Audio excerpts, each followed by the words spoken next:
En Mateo capítulo 26, versículo 41, el Señor nos dice: velad y orad para que no entréis en tentación. El espíritu está dispuesto, pero la carne es débil. Estamos viviendo tiempos tormentosos. Y la realidad es que el Señor nos da en su palabra un consejo que debemos tomar en cuenta para este tiempo. El mismo Señor Jesús estaba en su hora de prueba, camino a Getsemaní. Y la recomendación que le da a sus discípulos en medio de este momento de tribulación para su vida es: velen y oren. Velar es sinónimo de estar despierto, de observar. Orar es interceder, clamar al Señor. Son dos cosas que el creyente debe hacer en estos tiempos difíciles, ya que no podemos ignorar las maquinaciones del enemigo. Debemos estar atentos a la voluntad del Señor, atentos a saber qué es lo que Dios quiere que nosotros hagamos en este tiempo, y atentos para no dejarnos manipular por el enemigo, que trata de cumplir sus propósitos en nuestras narices y trata de arreglar todo en contra de la obra del Señor. La iglesia de Cristo está en este mundo para ser sal y para ser luz en medio de las tinieblas, y para hacer todo lo posible para deshacer las obras del enemigo y cumplir la tarea que el Señor le ha dado de salvar a personas, de ir en pos de aquellos que no conocen la verdad y mostrarles el amor de Jesucristo. Pero para eso tenemos que conocer los tiempos y las sazones que nos han tocado vivir. Yo quiero utilizar en este día y hablar un poco acerca de fe contra desesperación. Estos tiempos de crisis tienen en las personas un efecto diferente. Cada persona reacciona de forma diferente. Hay momentos de crisis en los cuales nos sentimos que estamos rodeados y no tenemos salida y no tenemos para dónde coger. A eso se le llama, en lo que se le llama en las estrategias de guerra, un sitio, cuando uno se siente sitiado. En la antigüedad, cuando un ejército atacaba una ciudad y esta ciudad tenía una gran muralla, en vez de pelear, tratar de romper la muralla, lo que los ejércitos, los gobernantes decían era: vamos a rodear la ciudad y vamos a esperar hasta que se le acabe la comida, hasta que se le acabe el agua. Y ellos mismos serán los que nos van a pedir a nosotros que negociemos, y los vamos a vencer sin tener que pelear y sin tener que tirar una sola flecha. Esa era la estrategia del cerco, del sitio, que consistía en rodear la ciudad por todas partes. El objetivo de sitiar una ciudad es vencer al enemigo por medio del hambre, la sed, la desesperación. Usar su encierro en contra de él mismo. En las Escrituras nosotros lo vemos en el libro de Josué. Cuando se atacó la ciudad de Jericó, Jericó tenía grandes murallas. Y lo que Josué hizo fue rodear las murallas y mantener el ejército dándole vuelta a las murallas durante 7 días. El versículo 1 del capítulo 6 dice: pero Jericó estaba muy bien cerrada a causa de los hijos de Israel, y nadie salía ni entraba. A esta situación, donde la gente está rodeada, donde están encerrados y donde nadie puede salir ni entrar, a esto es en lo que la Biblia le llama un sitio. Sitiar una ciudad era atacar a una ciudad, pero sin tirarle una flecha. En tiempos modernos sería sin tirar un tiro. La pregunta que nos hacemos y que mucha gente se hace: ¿ha sido el mundo sitiado por el coronavirus? Porque pareciera ser que así mismo estamos todos rodeados y encerrados en nuestras casas, donde ya no puede la gente ni entrar ni salir a nuestros hogares. Y estamos prácticamente encerrados sin poder realizar la mayoría de las actividades que normalmente hacemos. Mucha gente se ha preguntado si esto es un sitio en el cual el mundo se encuentra.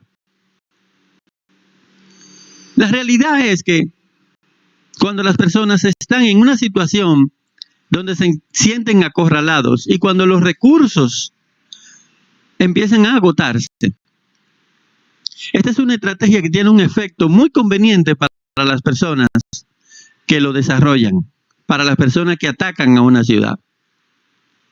Básicamente porque cuando llega el hambre, las personas están dispuestas a hacer cualquier cosa para resolver esto y para saciar su hambre.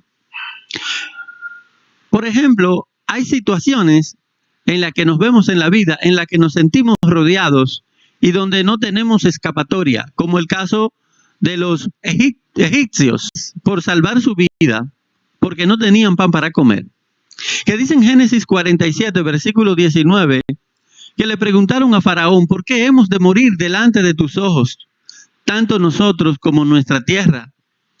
Y miren la propuesta que le hacen a Faraón: cómpranos a nosotros y a nuestra tierra a cambio de pan. Sí, es una propuesta extraña que quizás en otro tiempo no tendría mucho sentido, porque nadie se vendería a sí mismo, todas sus posesiones, a sus hijos, a su familia, por pan. Pero este es el tipo de situaciones que se da cuando nos sentimos desesperados y cuando pensamos que vamos a perder la vida. Esta es la desesperación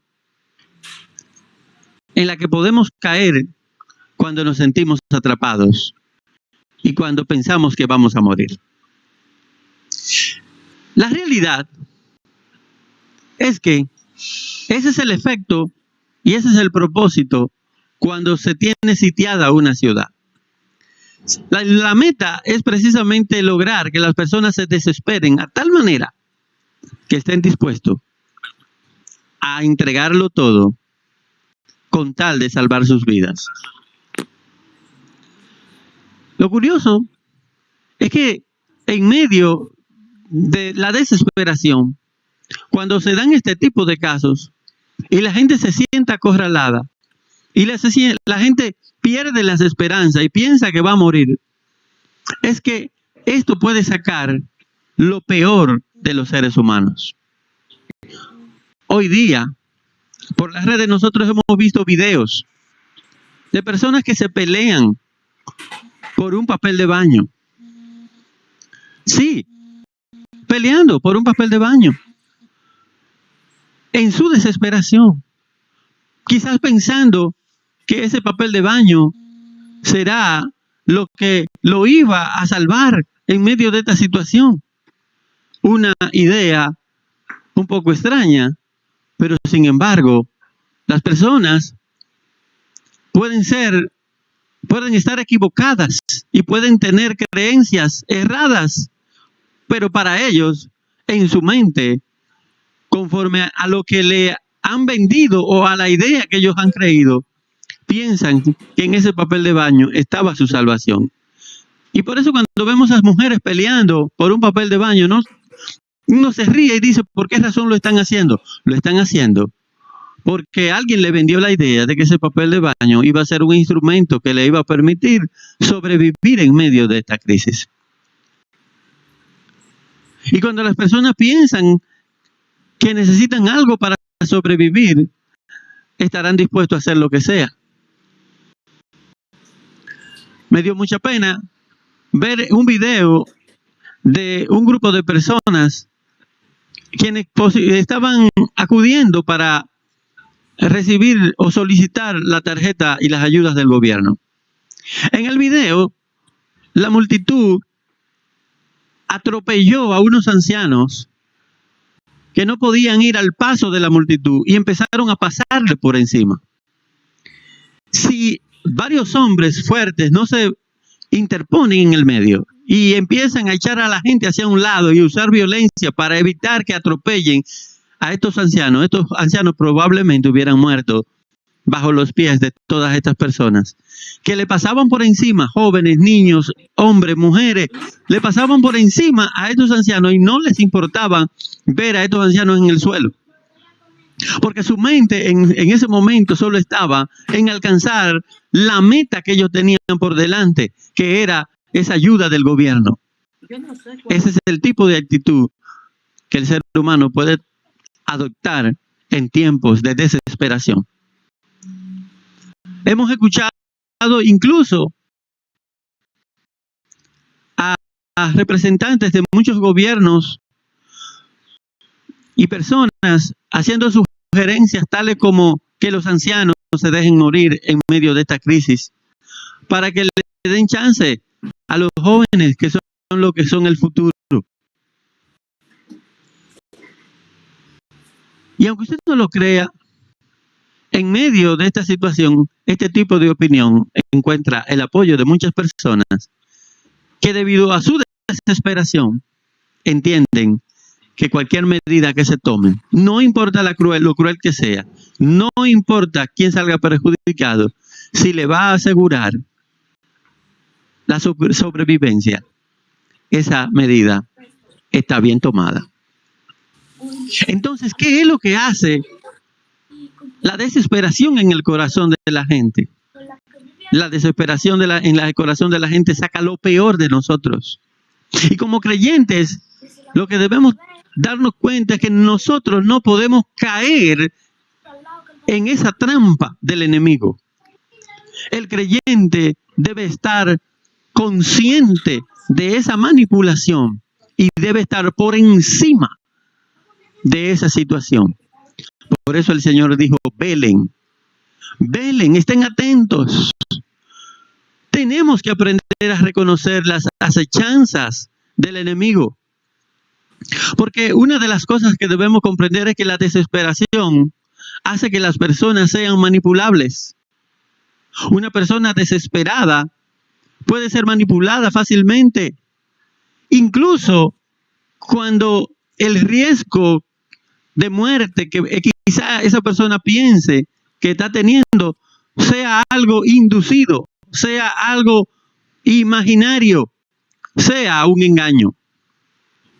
Como el caso de la mujer peleando por el papel de baño, porque ella piensa que eso le va a salvar la vida, aunque en realidad no guarda ninguna relación, ni era verdad.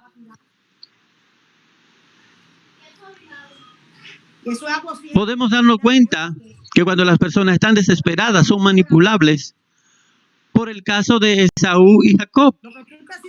Si usted conoce la historia de Esaú y Jacob, sabe que en Génesis 25:31, Jacob le dice a su hermano que viene hambriento del campo, véndeme primero tu primogenitura. Y Esaú le dice, la respuesta que dice a esta propuesta es, yo estoy a punto de morir, ¿de qué me sirve pues la primogenitura? Esaú tenía mucha hambre y en medio de su hambre cae en una desesperación tal que llega a decir algo que es totalmente ilógico, pero que dentro de su desesperación para él tenía toda la lógica del mundo. Él decía, si yo no como, ahora mismo me voy a morir. Y Jacob, ni tonto ni perezoso, aprovechó la oportunidad y le dijo, pues yo soy tu salvador, toma, cómete este plato de lentejas. Simplemente quiero que me des tu primogenitura a cambio. Entonces, vemos que en medio de una desesperación, cuando las personas entienden que están en peligro, aunque ese peligro sea fabricado por su propia mente, aunque sea algo imaginario, aunque sea algo inducido, si las personas llegan a estar en un estado de desesperación, son capaces de tomar las decisiones más erradas y tomar, entregar lo más preciado que tengan a cambio. Ese es el poder que tiene la desesperación en el corazón de la gente. La desesperación convierte a las personas en seres manipulables. Y para lograr esto, lo único que hay que hacer es tratar de convencer a las personas del peligro y convencerlos de que están en peligro de muerte y de que deben aceptar cualquier cosa que les puede asegurar la salvación. Sí, las personas pueden ser engañadas para ser inducidas a la desesperación. Y otro ejemplo que encontramos en la Escritura está en Jueces capítulo 7, versículo 20, cuando las tres compañías, dice la Biblia, las tres compañías de Gedeón rodearon al ejército de 120,000 soldados y tocaron las trompetas y rompieron los cántaros. Y dice que sostenieron las antorchas en la mano izquierda y las trompetas en la mano derecha y empezaron a tocar y a gritar la espada del Señor y de Gedeón. Y dice que cada uno gritó, rompió el cántaro y tocó la trompeta, pero se quedaron en su lugar alrededor del campamento. Así que el ejército amalecita que estaba en el medio se vio rodeado, vio las antorchas, oyó las trompetas y creyeron: un gran ejército ha venido y nos ha rodeado, estamos atrapados. Y el resultado que dice el versículo 21 es que todo el ejército echó a correr gritando mientras huían. Incluso dice la palabra que empezaron a sacar sus espadas y a matarse unos con otros en su desesperación. Sí, un ejército preparado para ir a la guerra puede ser llevado a la desesperación y a la autodestrucción a través de un engaño, a través de una falsa información. Así que las personas pueden ser llevadas a la desesperación a través de falsas comunicaciones, falsas señales. Sí, pueden serlo. Y no quiero que me lo interprete pensando, es que permitamos que utilizando ese riesgo, entonces se nos lleve a un estado de ansiedad, de desesperación, de terror y de miedo, a tal manera que entonces se trate de controlar nuestras vidas y se trate entonces de tomar el control totalitariamente a través de un gobierno mundial, como se está proponiendo en estos días. Sí, aunque usted no lo crea, eso que dice la palabra del Señor, lo que dice el libro de Apocalipsis, se está cumpliendo hoy día. Hoy día nosotros estamos viendo cómo hombres de diferentes estados, incluso nuestro propio presidente, en su discurso, hizo mención acerca de que él pensaba que una de las cosas que debía hacerse en estos tiempos era tener una iniciativa global, una especie de trabajo con todos los países. En otra palabra, una insinuación a que era necesario un gobierno mundial en estos tiempos de crisis. Y no solamente el presidente, nuestro presidente lo ha dicho, sino que ya varios presidentes y representantes de gobierno han dicho claramente que este es el tiempo en el que se necesita un gobierno mundial para poder resolver esta crisis. Ustedes pensarán, ¿llegará la iglesia a ver algo como esto?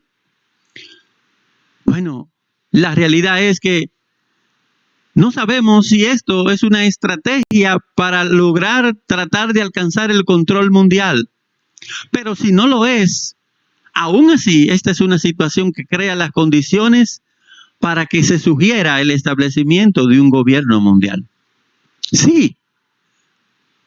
Y la realidad es que quizás el riesgo, ambas cosas sean verdaderas. Y el riesgo de salud esté ahí. Y al mismo tiempo también, está la propuesta del gobierno mundial como la solución. Ya lo estamos viendo el cumplimiento de Apocalipsis capítulo 20, versículo 9. ¿Ustedes sabían que el ataque final que se llevará a cabo en contra de la iglesia, la Biblia lo describe como un sitio? Como que en el versículo 20, versículo 9 dice, subieron sobre la anchura de la tierra, un gran ejército subió sobre la anchura de la tierra y rodearon el campamento de los santos y la ciudad amada. Sí, el último ataque que está descrito en las Escrituras en contra del pueblo santo es que dice la palabra que el pueblo santo, el campamento de los santos será rodeada. Y eso es un sitio,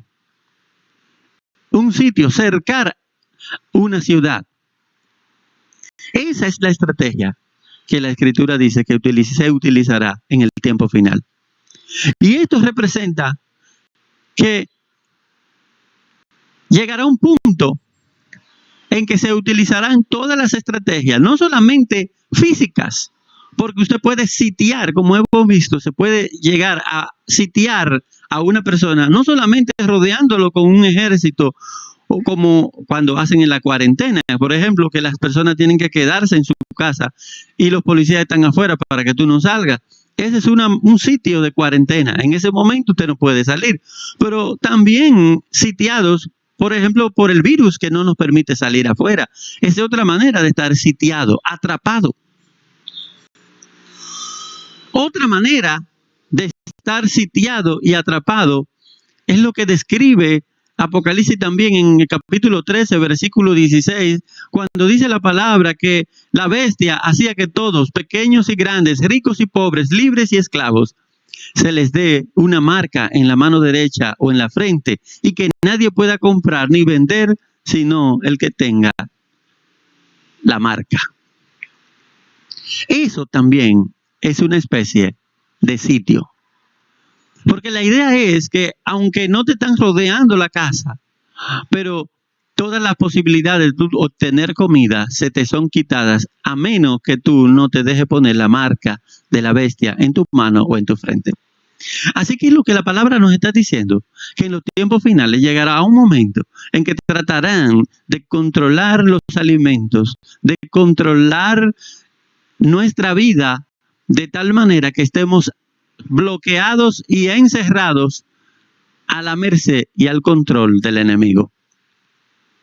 Y esa es la estrategia que el enemigo utilizará, porque él sabe que cuando las personas no tienen opciones para conseguir su comida y cuando se ven en ese peligro, están dispuestas a hacer lo que sea, están dispuestas a entregar lo que sea, y incluso el control de su vida. Están dispuestos a entregar su fe, a cambiar sus valores, a cambiar sus creencias, a cambiar su nacionalidad. Están dispuestos a hacer lo que sea. Y aunque usted no lo crea, una persona desesperada es capaz de hacer muchas cosas terribles. Sí, en su desesperación, ¿qué haría? Usted se ha puesto a pensar, ¿qué está dispuesto a hacer una persona cuando se ve en peligro de muerte? Cuando una persona se está ahogando, por si usted no lo sabía, hay que tener mucho cuidado cómo uno va a ayudarlo. Porque si usted va a rescatar a una persona que se está ahogando y usted, aquellos que han aprendido cómo ser salvavidas saben que el que se está ahogando, si usted va a agarrarlo, usted se tira al agua. Esa persona tiende en su desesperación a agarrarse a lo primero que encuentre. Y por consiguiente, el que va a rescatar tiene que agarrarlo. Una de las técnicas que se da es agarrarlo por los cabellos. Porque si usted va de frente y lo trata de agarrar o atrapar, él lo va a agarrar a usted y le va a agarrar los brazos en su desesperación y al final se van a ahogar ambos. Las personas en su momento de desesperación son capaces de hacer cosas terribles, de perder el control, de perder el juicio, de aceptar cosas que en otro tiempo no estarían dispuestos, pero que ya está estudiado y ya se sabe que cuando las personas se sienten en peligro de muerte, son capaces de hacer cosas inimaginables. Y por esa razón es muy conveniente llevar a la sociedad y al mundo a un estado de ansiedad, porque la idea es llevar a la gente a un estado de ansiedad tal que digan, ¿dónde está quien nos va a salvar? ¿Dónde está el Salvador que nos va a salvar? Y esa es la oportunidad que se le da para que venga a quien nosotros sabemos que vendrá en el día final, que es el anticristo, quien se va a ofrecer como el Salvador del mundo. Suena esto como apocalíptico.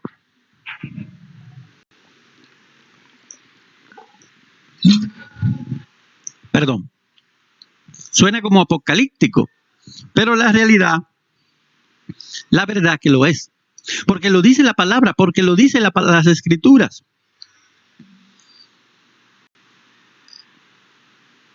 En condiciones de emergencia y de desesperación, sea real o sea fingida, la gente es capaz de aceptar cualquier régimen. Por esa razón, el pueblo de Dios debe reconocer las estrategias y las acechanzas del diablo, como dice 2 Corintios 2:11, para que Satanás no tome ventaja sobre nosotros, pues no ignoramos sus planes. El creyente no puede ignorar los planes del enemigo. Todo lo contrario, debe identificarlos para que no vayamos con la corriente, para que no seamos de lo que aprobemos y demos nuestra opinión en medio de esta situación, aprobando cosas que la palabra rechaza solo porque el miedo y la desesperación nos ha llevado y nos ha puesto de rodillas y nos hace cambiar de opinión. Velad y orad para que no entréis en tentación, dice el Señor. Velen y oren. Ese es el mandato de Cristo en un momento de prueba. Estén atentos y manténganse orando, confiando en el Señor. El creyente sabe que no tiene que temer a pesar de todo lo que puede estar sucediendo en el mundo. La desesperación no tiene cabida en el corazón, porque un corazón que tiene a Cristo es un corazón que está lleno de fe. Un corazón que cree en Cristo sabe que en sus manos está seguro. El salmista decía, el Señor es mi luz y mi salvación. ¿A quién temeré? El Señor es la fortaleza de mi vida. ¿De quién tendré temor? El mismo Señor nos dice, no se turbe vuestro corazón. Creed en Dios, creed también en mí. No tienes por qué atemorizarte. El Señor está en control de tu vida. El Señor está en control de tu matrimonio. Si como creyente tú te estás preguntando, pero ¿por qué el Señor está permitiendo que llegue esta crisis sobre mi vida? Debo decirte que aparte de los planes del enemigo, los cuales no podemos ignorar, el Señor también utiliza estas situaciones esta prueba, estas situaciones que se convierten en una prueba para nosotros de parte del Señor. Y algunos saben por qué razón le llegan. Pero el creyente sabe, como dice la Escritura, que debe confiar en el Señor. Debe confiar en el Señor. Debe estar atento y confiar porque el Señor está actuando.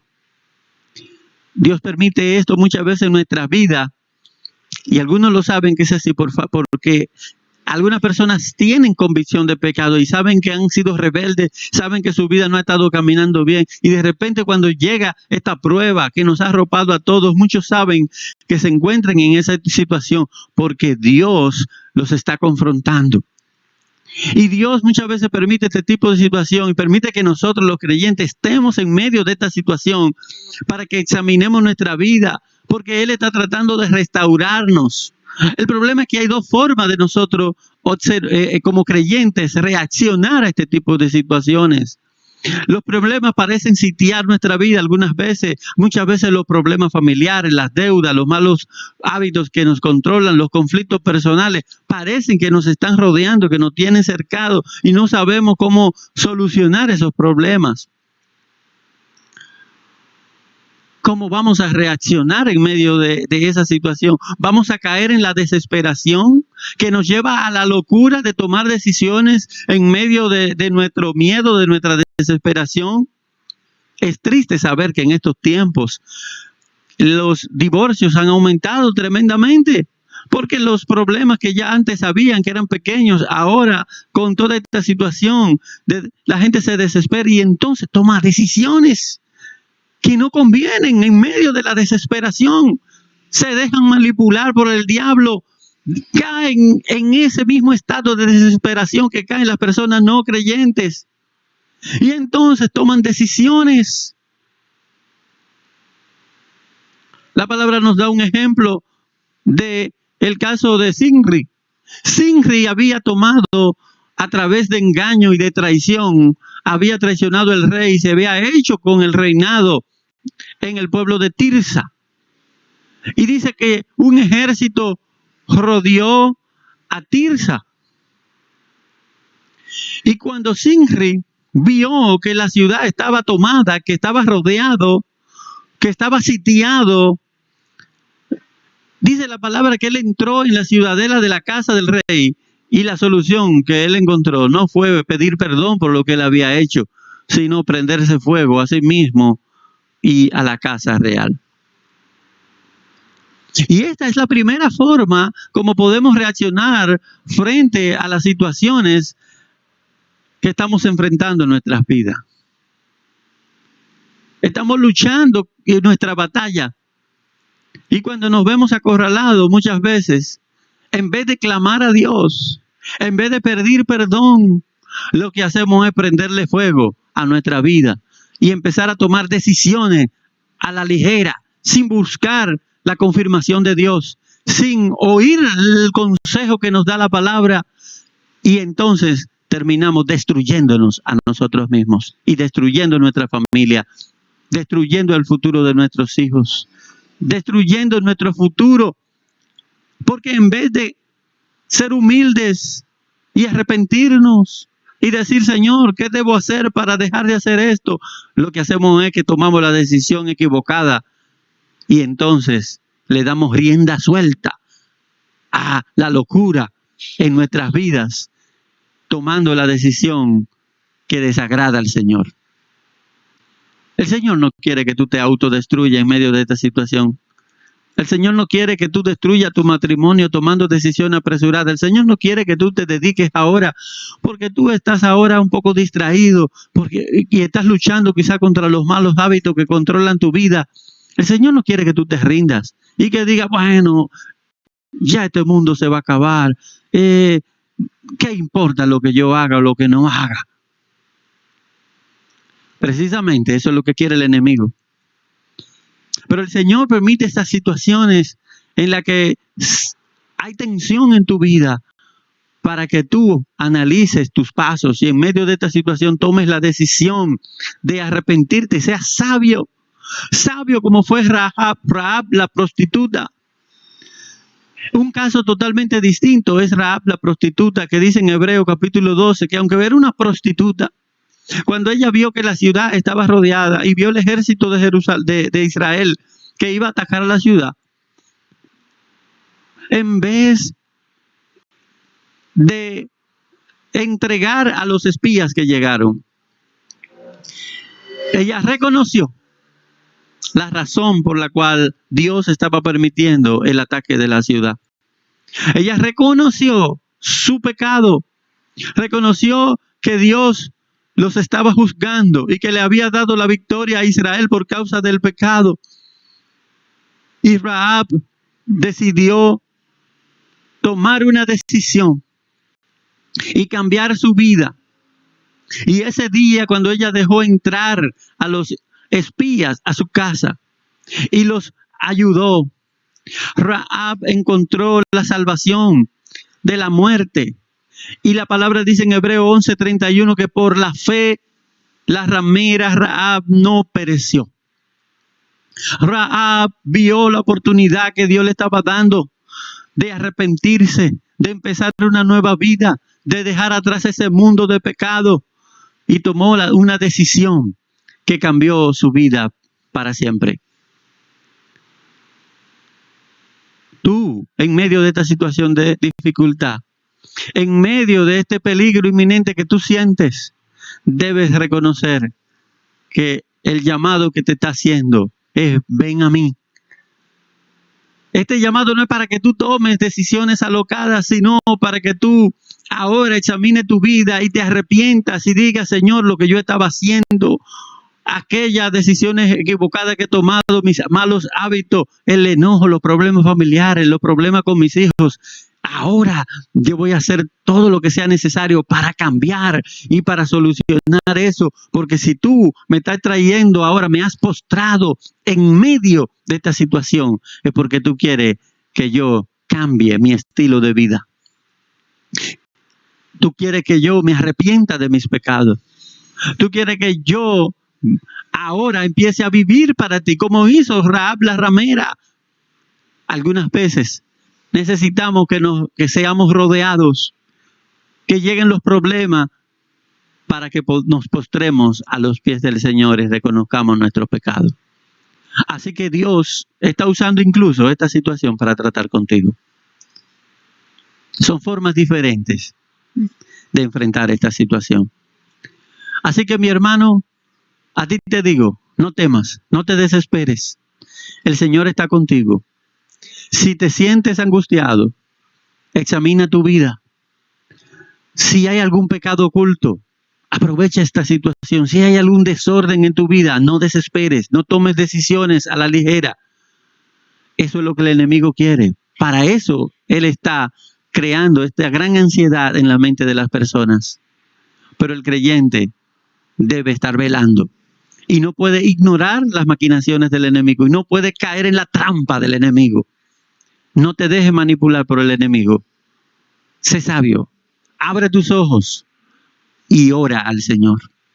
Y póstrate en este día y dile al Señor: Señor, perdóname porque me he olvidado de tu bondad, que aún en medio de esta situación, tú traes esta situación a mi vida para que yo me examine, para que yo examine mis pasos y decida abandonar mi pecado.